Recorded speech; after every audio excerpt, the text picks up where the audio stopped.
लोगों को कैसे भूल सकता हूँ कि जिन्होंने मुझे थोड़ा सा मतलब ऐसे चमकने पर अरे किसे बंदी बनाने के लिए चले हो दुर्योधन, किसे बंदी बनाने के लिए चले हो तुम, कृष्ण को, गोपाल को? अरे मूर्ख, कुछ तो समझने का प्रयास। देवी का तट पर हमने इसकी शुरुआत की, अपनी कलाकारी की। ना ही मेरे पास कोई ड्रेसेस था, ना ही कुछ था। मैं ऐसे ही गाना लगाया और उसी से मैंने एक्टिंग। रोकना चाहूंगा, माफी चाहूंगा, मगर क्योंकि ये मुझे एक शौक है, ये मेरा पैशन है, ये एक मेरा जुनून है। अगर आप लोगों को कोई मेरा यहाँ पे इस प्लेटफॉर्म पे ये बोल रहे हो, मुझे पूरा यकीन है कि लोग आपका ये एक्टिंग जो है वो देखेंगे और पसंद भी जरूर करेंगे। बात है, मतलब जहाँ से हम शिफ्ट उधमपुर में हुए हैं। अच्छा, बेसिकली आप रामबन की चल सकी यहाँ न कोई चालबाज की न चल सकी यहाँ न कोई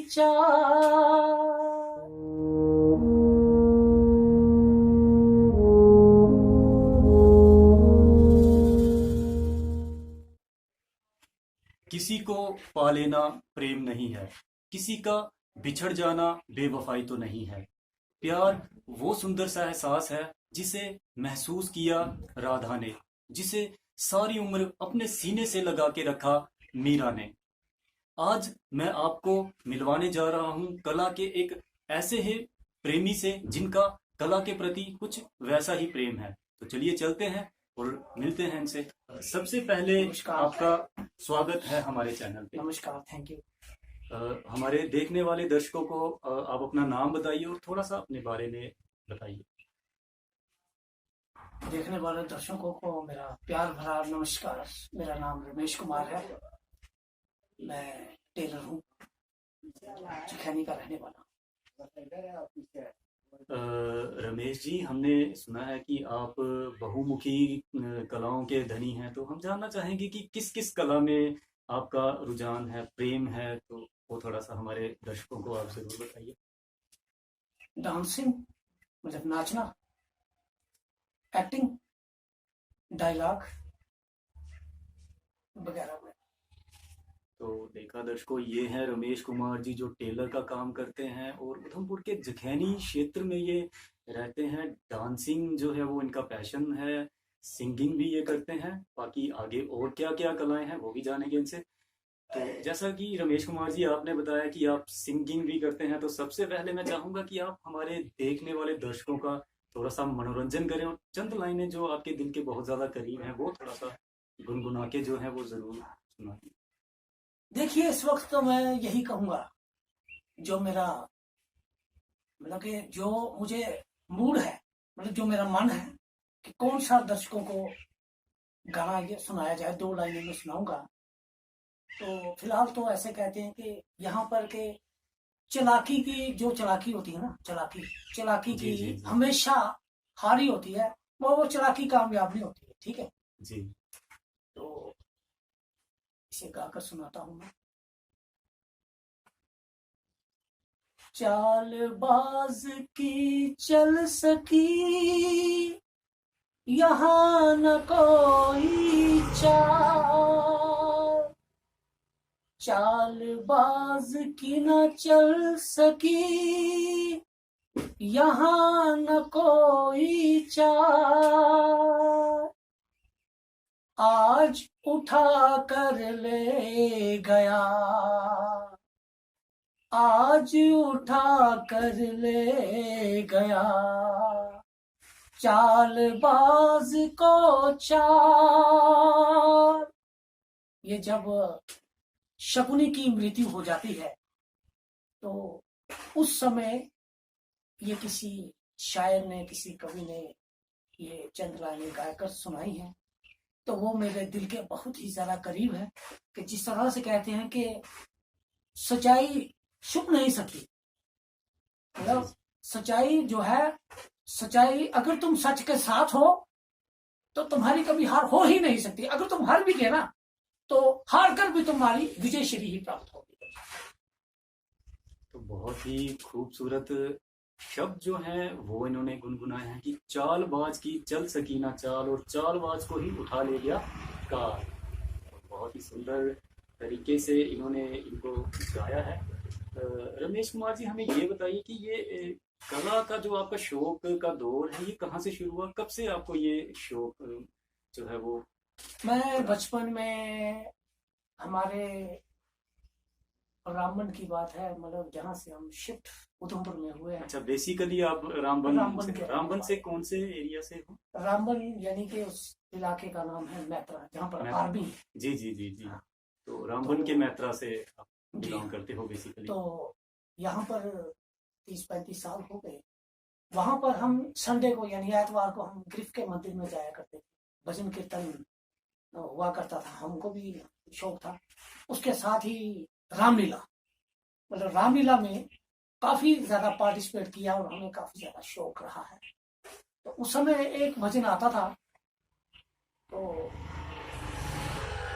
वो बस मैं वही भजन, मतलब मुझे जहां भी मौका मिलता था वो गाता। उसके बाद इंफॉर्मेशन वाले आते थे हमारे रामबन में,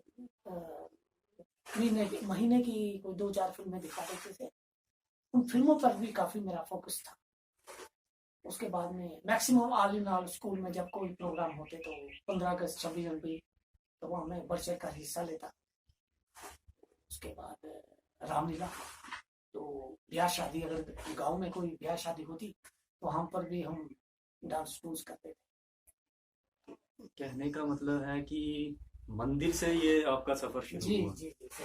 और फिर रामलीला और फिर शादियों तक पहुंचा और धीरे धीरे इस तरह से आपका जो जिंदगी का सफर, या यूं कहें कि ये कलाकारी का सफर जो है वो आगे बढ़ता गया। तो कहने का मतलब है कि आपका बचपन जो है वो रामबन के जिला मेहता में बीता है और वहां से एक मंदिर से, बड़ी अच्छी बात है, मंदिर से इनकी ये शुरुआत हुई है। तो एक्टिंग भी आप करते हो, जैसे कि आपने बताया कि आप रामलीला में करते थे, शादियों में एक्टिंग करते थे। तो 2 लाइनें, कोई डायलॉग जो आपको बड़ा मतलब दिल के करीब हो, चाहे वो रामलीला का हो या किसी फिल्म का हो, तो वो आप जरूर हमें सुनाइए।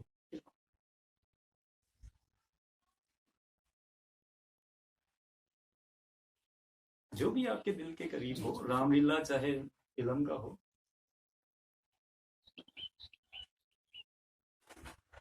अरे मूर्ख दुर्योधन, हमने तुम्हें बार बार समझाने का प्रयास किया, लेकिन मूर्ख तुमने हमारी एक बार बात ना मानी। और आज, अगर आज ये युद्ध हो रहा है तो उसके कारण तुम हो दुर्योधन, उसके कारण तुम हो। मगर तुमने, अरे किसे बंदी बनाने के लिए चले हो दुर्योधन? किसे बंदी बनाने के लिए चले हो तुम? कृष्ण को, गोपाल को? अरे मूर्ख, कुछ तो समझने का प्रयास करो। तो क्या हुआ पिताश्री, अगर वो नारायण है तो कोई बात नहीं पिताश्री। अब तो आन बान और शान का प्रश्न है पिताश्री। आप ये मत भूलिए कि हम युद्ध नीति से पीछे हट जाएंगे। अगर जी ना सके तो मृत्यु तो आ सकती है पिताश्री।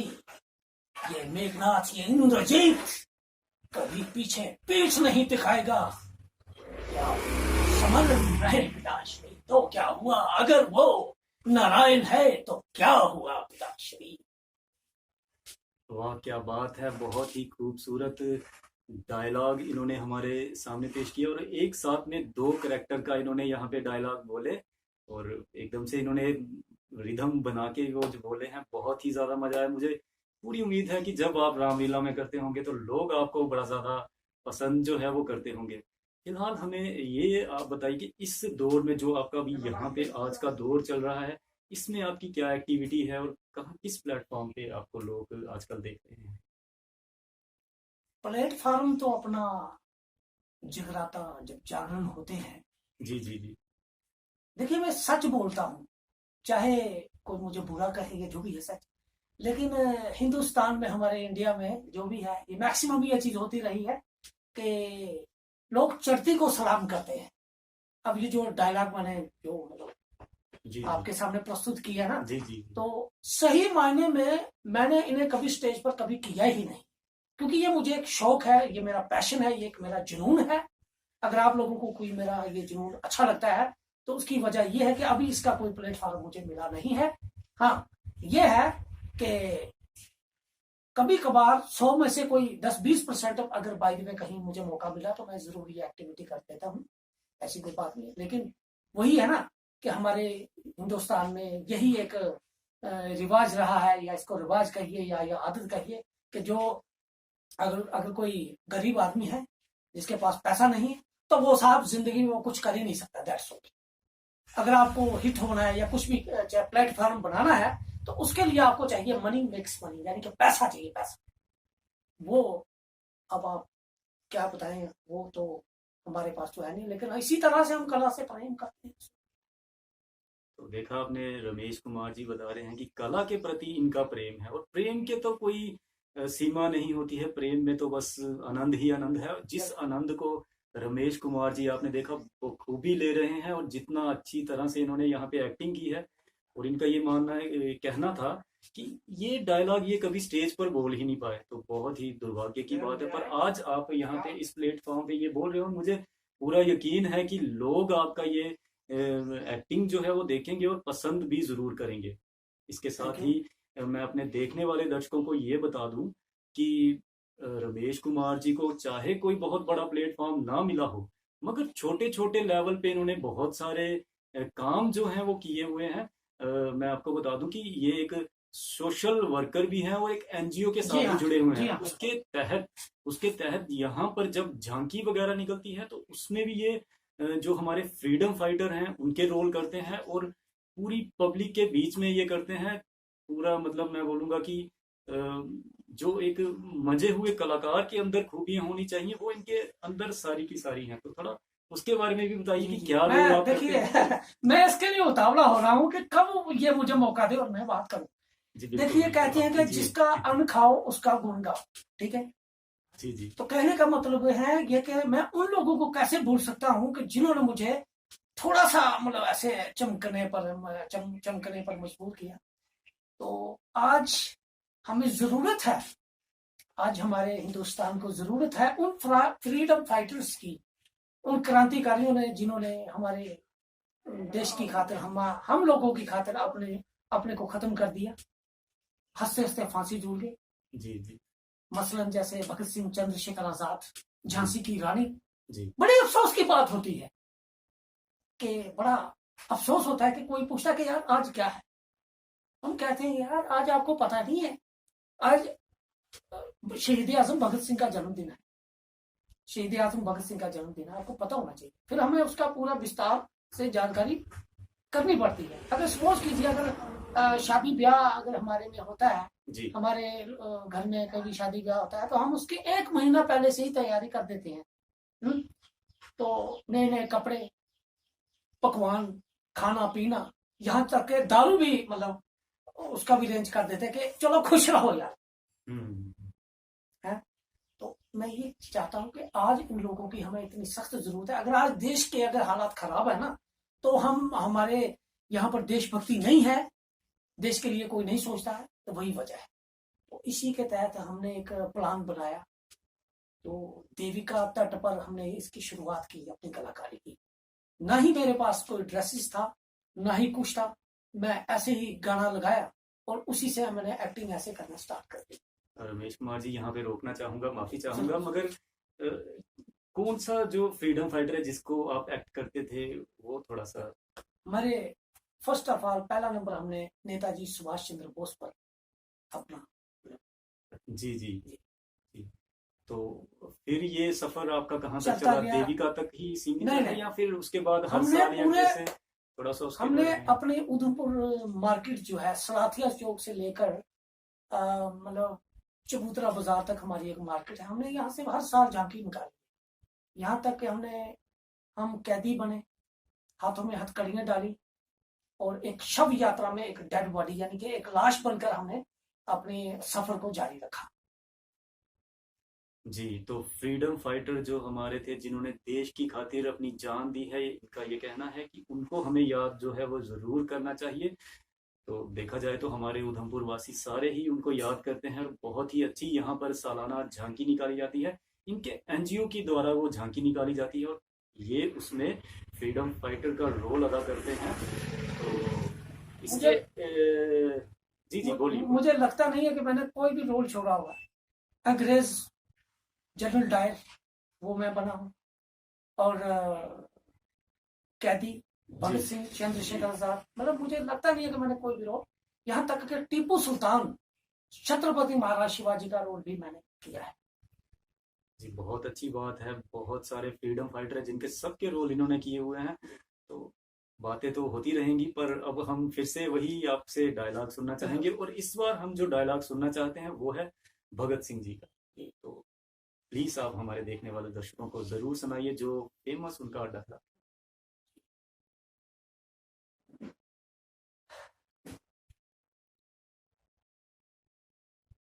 जब भगत सिंह आजाद, मतलब चंद्रशेखर आजाद के साथ वार्तालाप कर रहे थे, जी आप क्या समझते हैं कि क्या मेरी सांसें साथ नहीं देंगी?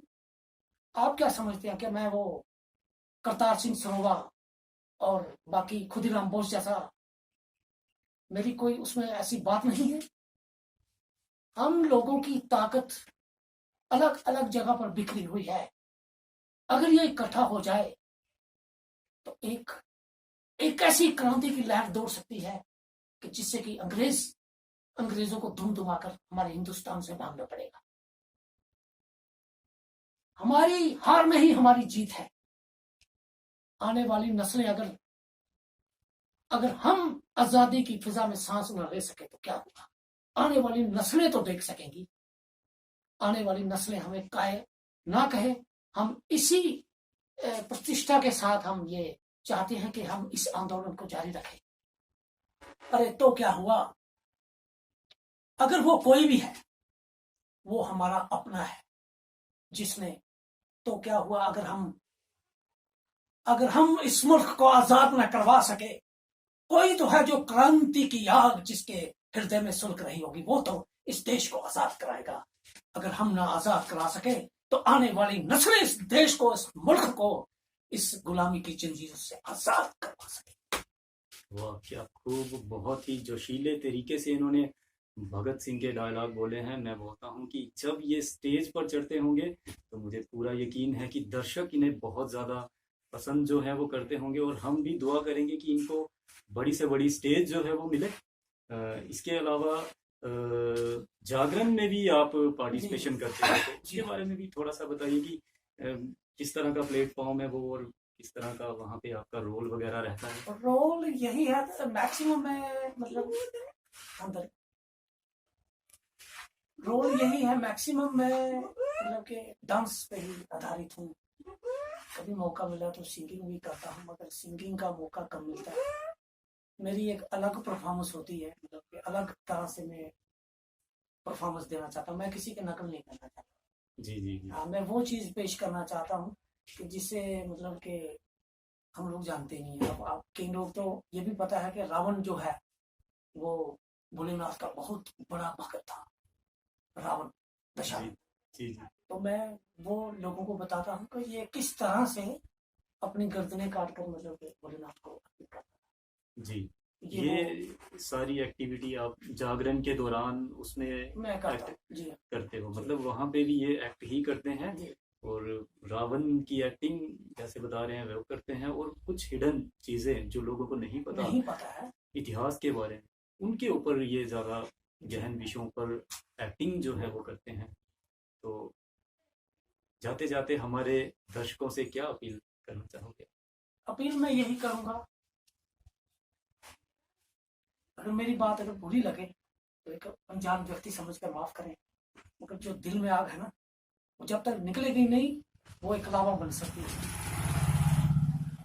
मैं यही मैं यही गुजारिश करूंगा कि जो जिस लायक है ना, मतलब कि जिस जो मतलब जो जिस लायक एक्टर है या कोई कलाकार है या कोई भी कारीगर है, उसे वो हक मिलना ही चाहिए।